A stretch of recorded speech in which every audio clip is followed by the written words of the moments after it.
everybody, and welcome back to a brand new video. It's me, Aline. I'm somewhere new today. I thought I would do this little intro and chat out and about because this whole little vlog and morning routine takes place in my house, and honestly, such a big part of why I am the way I am is because I live in New York City, and I feel very lucky to live in New York City, obviously, but you know, I wanted to be a character in my videos and not just be like cooped up in my apartment the whole time. So yeah, this video is all about my morning routine, how I create structure in my life, with a little bit of a hair care moment as well. So first off, if you're new here, hi, my name is Aline. I am a 20-something living and working in New York City. I am a barista by day, writer by night. I say that, but it's mostly now been because of my schedule shift. Writer by morning, barista by night. I originally came to New York to be an actress, quickly changed my mind, started doing stand-up, quickly changed my mind, and started work on this book that I've now been tinkering away at for the last 3 years. Okay, I'm gonna see if this location works. Hold on, there's a pigeon getting very close to the camera. Get away, get away. When I first graduated from college, I moved here pretty much right away. Way too soon. I've talked about this in the past. I really rushed the process. And sometimes people say, you know, get up and go. Get yourself out of certain environments. Especially like on TikTok, I'm seeing a lot of rhetoric of sometimes just like get up, leave, get yourself out of there, do the thing. But I rushed the thing. And the first time around was a challenge because of that. I didn't have any money, and I really wasn't sure what my game plan was gonna be. I was also going through the mindset shift that happens when you leave a heavily structured environment and suddenly your time is like all your own. I think a lot of people out there have the same experience. Like post-grad is kind of a mind fuck because truly it's like, what am I supposed to do? What do you mean my life is like as customizable as it gets? I'm the only one who holds myself accountable to any of the things I want to do. And at first I definitely thought of that as a burden. Like I thought of that as a stressful thing. Now I'm older and I see that as just like, you know, the inevitable fact of not only life, but also like a gift. It's up to you. It is up to you. So even though I used to find it very scary, and I used to have trouble getting out of bed because of the thought, because I was like, I don't know if I'm doing this right. I don't know what feels like living in a normal way without the structure of school. I found it really intimidating. I don't know. It's crazy how sometimes something that used to bring you more anxiety than anything else now is something that you, I don't know, feel a point of pride in. I remember once I was filming a vlog and I had the most like 21-year-old thought where I was just like, guys, I just get so stressed out because I don't know how much I'm supposed to do in a day. That is such a real fear, and I have so much like love and sympathy for myself because like I didn't know what I was doing. And yes, definitely that thought comes from like so much privilege because like the ultimate thing I think that you can be blessed with is like a long childhood, but I still had no idea what I was doing, and I still had no idea how I was supposed to know if I was doing it right. And I think that that is a very like common experience, especially when you're so young. Now I definitely have like a whole new set of problems. I think I'm constantly trying to overcorrect from that feeling and kind of feeling like I'm just randomly in orbit, but I'm figuring it out. I did recently start like a new coffee job. You guys are aware of this, and my schedule has changed. I'm used to being an opener and I haven't been a closer in a very long time, and I will be getting more opening shifts as the job goes on, but right now I'm doing a lot of like 1 to 7:30, 1 to 8 p.m. shifts, which are short, so you know, blessed. But I remember thinking like, I'm a morning person, I don't know how I'm supposed to make this work. Sorry. No, I'm filming a little something, it's so dumb. Sorry.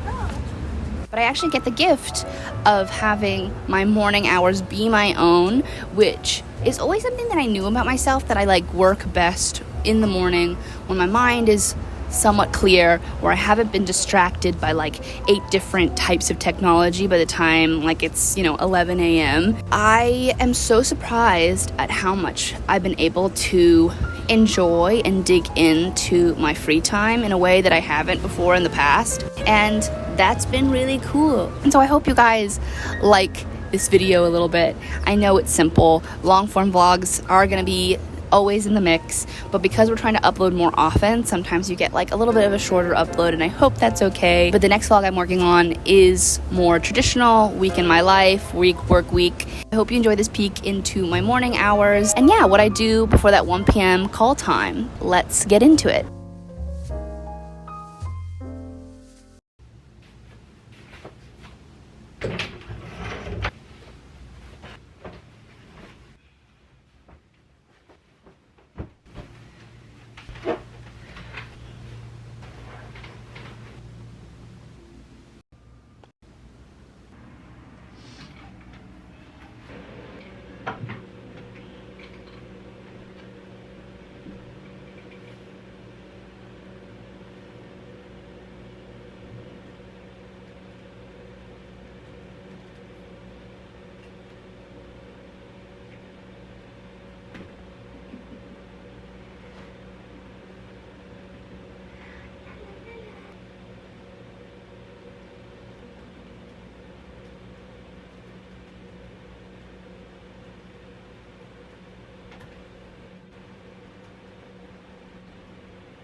Hey everybody, around this time is usually when I make myself a little breakfast. Usually about like the 9:30 mark, I make myself a little something to eat, a little brekkie, if you will. I've been going through call me crazy, a granola era. Every single time I remember that granola exists after a dormant period of forgetting its existence entirely, it feels like I have discovered electricity. I'm sure that Ben Franklin felt similar when he flew his kite, but when I remember that granola exists, it's something that feels like a hack because it's so easy to assemble, and man, it just tastes delicious, doesn't it? After all that granola praise, I'm actually gonna head and make my bowl. I've chopped up some banana here, as you can see, and I'm about to make a little parfait with granola and peanut butter. Hello, I'm here with my breakfast. And I just wanted to talk to you guys a little bit about how my writing went for the day. I am so happy. I took the day off yesterday, and I have been trying to write like 430 words a day, every single day, because that's kind of the math breakdown of what it would take for me to hit 90,000 words by my birthday. So I've just been leaning into the math, and yesterday I took the day off because I was feeling quite poorly and just very tired. I could tell that I've been pushing myself a little bit too much. It's definitely hard when you have, like, I have content creation and YouTube and writing, and then I have my actual day job. But to me it's difficult because my day job makes me money, and then content creation makes me a little bit of money, and then writing makes me no money. But I need to give all three like somewhat equal effort in order for me to kind of like feel good and feel like I'm advancing that needle, like hitting certain word counts and posting regularly on TikTok and on here. So to do that, it just takes a lot out of me, and I have a hard time relaxing now. I used to be really good at just enjoying my free time. I love television, I love reading. There are plenty of things for me to do, but it has been difficult in my adulthood to justify relaxing. You know, I work most Saturdays, so it doesn't feel like I have this traditional structure to lean back on, like a 9-to-5 weekend kind of situation, which is good, like, which is genuinely how I like it. I don't know if the other would really appeal to me, especially after I have felt kind of like the freedom of being able to kind of put things where I want them to, and it feels like my schedule is a little bit more customizable, which I do like, especially when it comes to like my passion projects. But I took the day off yesterday. I made a huge lasagna and I went to yoga, and that was like big self-care moment for me. But I didn't get any writing done, and I was a little worried about that because I was like, fuck, what if I fell behind on my goals? And lo and behold, I woke up today and I did like 1,700 words, which just proves that resting is such a key part of the process, and actually like taking intentional rest will sometimes like make your brain just work better. So I don't know how many times I have to learn that lesson over and over again, but we did it. I'm just gonna enjoy my breakfast now and get going on a different type of work before I get ready for the day. However, I still want it to feel very warm. I dropped the cozy and I'm now sticking with nostalgic fantasy. So I just got done doing a little extra work. I made like a faux PowerPoint for a TikTok that I'm doing about the genre of my book. I always get so many questions about it, even though I answer it a lot, but it doesn't matter because honestly it makes me keep coming up with creative ways to answer the question. Anyway, I'm about to head in for the shower and I thought I will finally show you guys my curly girl hair routine. I have been so hesitant to show it in the past because I get a lot of questions about it, and honestly I am so unsure about what other people do with their curly hair because I have a perm. I don't know how that's quite different than like regular curly hair naturally born, but you guys have been asking, so maybe there's something in here for you to glean some information from if you're a curly haired kid. But I have to get ready for the day after this, so let's go ahead and get to showering.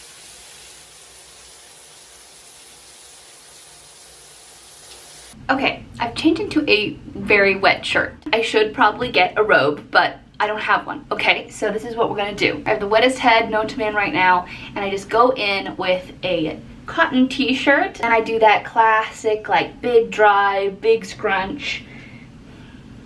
This is fresh out of the shower. You wanna try to get some of those curls lifted, some of that moisture out, just like that. I always have to remember to do a little bit of my bangs, but not too much because if not, they separate and they go really weird. Usually, this is about the time that I go in with my curl talk, but I don't know if you've noticed, but it is missing a key element. I love this stuff, the Not Your Mother's Curl Talk Curl Activating Mousse. I know some people don't do mousse, they only do curl cream, but I got this right off the bat after getting my perm, and honestly it worked so well that I just kept going because I was like, I don't know what people are talking about, this really works for me. So maybe it works so well for me because my hair is like a chemical perm and not something that's natural, so I can't speak to that experience. As you can see, it has been compromised, so I'm not using it today. Instead, I'm going in with my Love Curl Cream. As you can tell, I use pretty much the entire curl line from Davines. That is not a coincidence. Michelle used to work for them a couple of years ago, and right before she left, like I think the last like 4 months, coincidentally it was like Christmas and my birthday, and Michelle had gifted me a lot of curl products at the time. I don't like wash and do my hair that often because it dries my hair out, so that's why they've lasted for so long, but genuinely I haven't had to purchase curl products in like 3 years. Once again, my experience is so different than so many people, so I'm not gonna go out and be like, you can only use these things, these are the be all end all, because I haven't used anything else. I've used these because they were accessible to me. However, I do love their curl cleansing cream, and that's one that I'm currently out of that I repurchase all the time. It comes in this huge bottle, so even though it is pricey, you use it like once a week, and so it lasts forever. And it's so great for those times that you want to give your curls an oomph in the shower, but you don't want to wash your whole scalp. So now I'm using the Love Curl Cream. Oh shit, I missed a specific bit. So ideally you would have sectioned off your hair into like a half up, half down, and you're gonna do the back and then the front. I'm gonna go ahead and do the front and then the back because of how I got distracted talking to you guys, but I use quite a bit, honestly. I know some people only want to do like a little tiny pea-sized dollop. I just want a lot of coverage on these things, especially since I'm kind of at the point where my perm is kind of getting lived in. They need a little extra help. So now that I've done kind of the front, I'm gonna go in with my little clippy, put some of this back.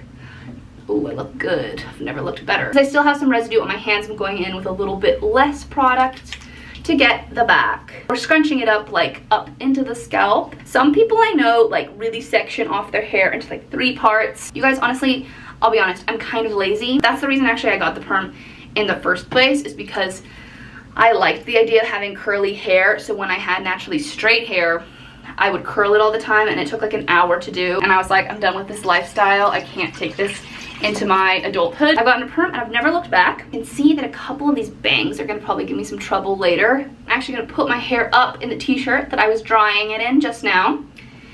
And I just do a classic little twist. I put my head through the head hole. I give it a twirl and I give it a lift. Just like that. A little bit is coming off in the sides. That's okay. I'm gonna change it to something a little bit more dry. This is great because honestly, I use a headband when I do my makeup anyway, and I just keep my hair up in the twist while I'm doing my makeup, and then when I get changed and I put on my outfit for the day, I take it down and reveal my hair. I'll show you guys what it looks like in a bit and everything I do post-dry.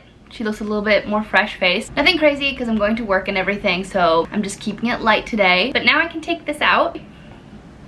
As you can see, the curls are already looking so cute.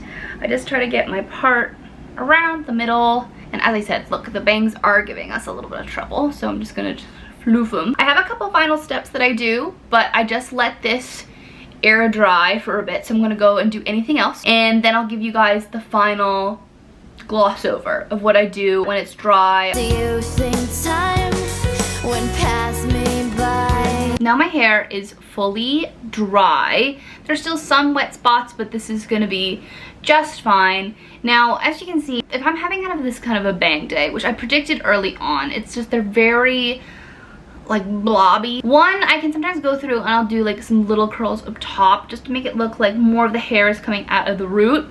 I'm kind of lazy though, so sometimes I'll just take a hairspray, really whatever one we have on hand, and I just go ahead and I'll like give it a zhuzh. So I like lift it up, give it a spray,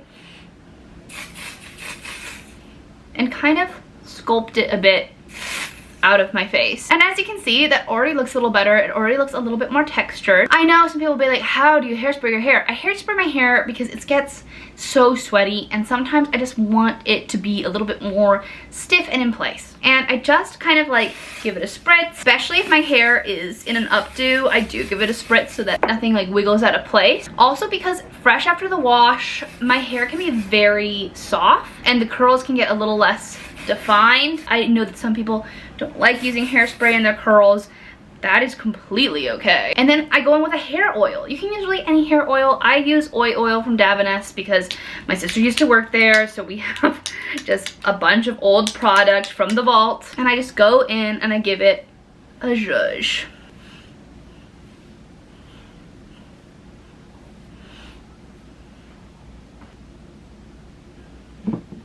Now I could leave it here, but I don't really leave my hair down very much in the summer just because it's so thick. I just have like so much of it, and because I had my mullet last summer, I still have some uneven layers. You can't really see as much on camera, but like this is much shorter than this. So there's kind of like a weird effect from the side sometimes. Sometimes I'll commit to it and I think it looks like a vibe, especially with the heat, it's just no-go. So I take a tiny little rubber band and I do a little half up, half down. Who am I, Ariana Grande? Why am I showing a half up, half down tutorial? And that's usually how I wear my hair for the day, especially in summertime.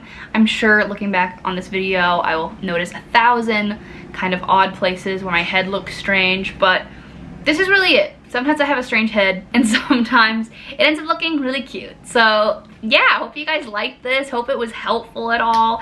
Honestly, I feel a bit silly doing these kinds of things because I don't really consider myself an expert. I feel confused like most of the time. So thanks for complimenting my hair a bunch. It really means a lot. Hope that this was at least kind of fun, and thanks again.